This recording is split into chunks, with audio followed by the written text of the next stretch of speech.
ಗುತ್ತಿಗೆಗೆ ಆಕಸ್ಮಿಕವಾಗಿ ಬೆಂಕಿ ಬಿದ್ದ ಪರಿಣಾಮ 3 ಹಸುಗಳು ಸಜೀವ ದಹನವಾದ ದಾರುಣ ಘಟನೆ ಮೈಸೂರು ಜಿಲ್ಲೆಯ ಹುಣಸೂರು ತಾಲೂಕಿನ ಮುಳ್ಳೂರು ಗ್ರಾಮದಲ್ಲಿ ನಡೆದಿದೆ. ಮುಳ್ಳೂರು ಗ್ರಾಮದ ಜಯಮ್ಮ ಎಂಬುವರಿಗೆ ಸೇರಿದ 3 ಹಸುಗಳು ಘಟನೆಯಲ್ಲಿ ಸಾವನ್ನಪ್ಪಿದ್ದು, ರಾತ್ರಿ ಕೊಟ್ಟಿಗೆಯಲ್ಲಿ ಕಟ್ಟಿ ಮಲಗಿದ್ದ ವೇಳೆ ಆಕಸ್ಮಿಕವಾಗಿ ಬೆಂಕಿ ಬಿದ್ದು 3 ಹಸುಗಳು ಸಜೀವ ದಹನವಾಗಿದೆ. ಇನ್ನು ಸ್ಥಳಕ್ಕೆ ಆಗಮಿಸಿದ ಅಗ್ನಿಶಾಮಕ ದಳದ ಸಿಬ್ಬಂದಿ ಬೆಂಕಿ ನಂದಿಸಿದ್ದಾರೆ. ಆದರೆ ಹಸುಗಳನ್ನು ರಕ್ಷಿಸಲು ಸಾಧ್ಯವಾಗಲಿಲ್ಲ. ಘಟನೆಯ ಸಂಬಂಧ ಬೆಳಿಕೆರೆ ಪೊಲೀಸ್ ಠಾಣೆಯಲ್ಲಿ ಪ್ರಕರಣ ದಾಖಲಾಗಿದೆ. ವರದಿ ಚಂದ್ರಹಾದನೂರು.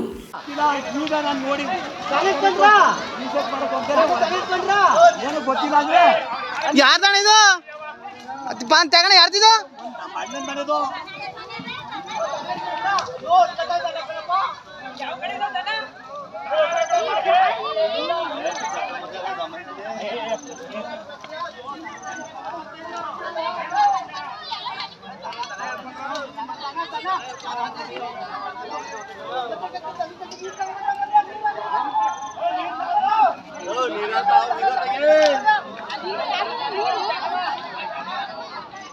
ತಕ್ಷಣ ಬೇಕಾಗಿದ್ದಾರೆ.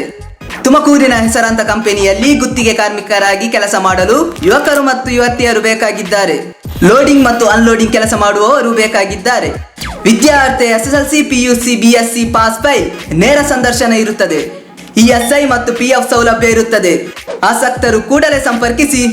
Naveen GL, phone number 9743103968.